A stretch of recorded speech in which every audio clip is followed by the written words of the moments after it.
Mars is not the dry, arid planet that we thought of in the past.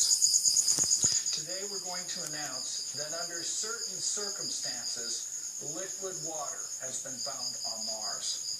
Matagal ng misteryo ang mga mahahabang maitim na marka sa mga burol ng Mars. Unang napuna ito ng isang planetary science student na si Lohendra Oja noong 2010. Tinatawag itong recurring slope lineae dahil lumilitaw lang ito tuwing tag-init sa Mars at nawawala kapag naglamig.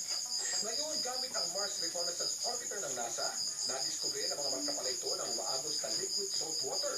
Pero ibang-iba ang tubig sa Mars kumpara dito sa Earth. Napakaalat ang tubig doon. Kung wala kasing asin, magiging yelo na ang tubig dahil sa sobrang lamig sa Mars. Pero saan kaya nanggaling ang tubig na ito? Posibleng umiinit na ang planeta at natutunaw ang mga yelo. Pero mas pinaniniwalaan ng mga scientist ay posibleng nanggaling sa ere o atmosphere ng Mars ang tubig. Sinasabing gaya ng Earth, marami ring karagatan sa Mars lagi. Pero unti-unting lumipis ang atmosphere nito kaya nawala ang mga karagatan.